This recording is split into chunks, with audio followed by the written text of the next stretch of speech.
রতনের শক্ত হয়ে থাকা আঙুলের একটা ধারালো নখ শফিকের হাতে গভীর একটা আঁচড় কেটে দিল। আহ! আঁচড়ের জায়গাটা থেকে রক্ত বের হওয়ার বদলে কেমন একটা কালচে সবুজ পুজের মতো বের হচ্ছে। গফুর চমকে শফিকের হাতের দিকে তাকায়। তার অভিজ্ঞ চোখ এক অজানা আশঙ্কায় কুঁচকে গেল।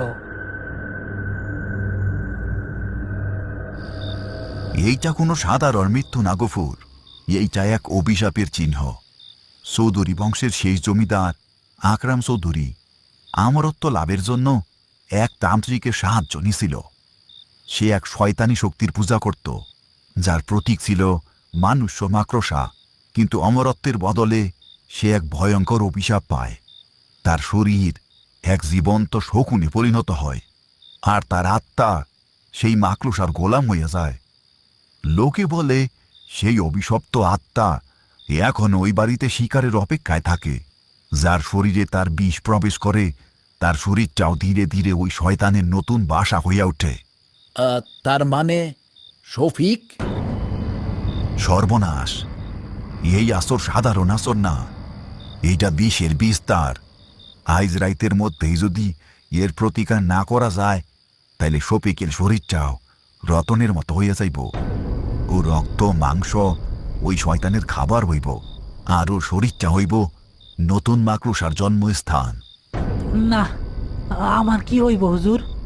আমার শরীরটা আমার শরীরটা কেমন জানি করতেছে, চামড়ার নিচে চুলকাইতেছে। আমার আমার অনেক খিদা পাইতেছে। কথা বলতে বলতেই শফিক পাশে থাকা একটা মাটির পাত্র থেকে একটা জ্যান্ত আরশোলা তুলে নিয়ে অবলীলায় মুখে পুড়ে দিল এবং কচকচ করে চিবোতে শুরু করলো। দৃশ্যটা দেখে মোরল আর ইমাম সাহেব ভয়ে জমে গেল। এর প্রতিকার কি হুজুর, বলেন।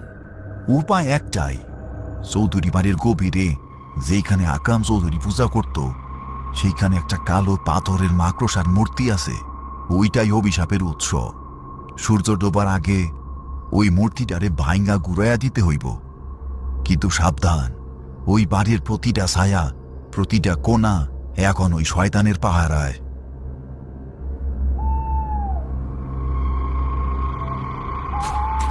গফুর আর শফিক আবার সেই অভিশপ্ত বাড়িতে ফিরে এসেছে।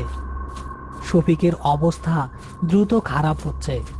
তার চোখ দুটো লাল হয়ে গেছে। সে মাঝে মাঝে কিটকিট শব্দ করছে এবং তার হাঁটার ভঙ্গি পাল্টে গেছে।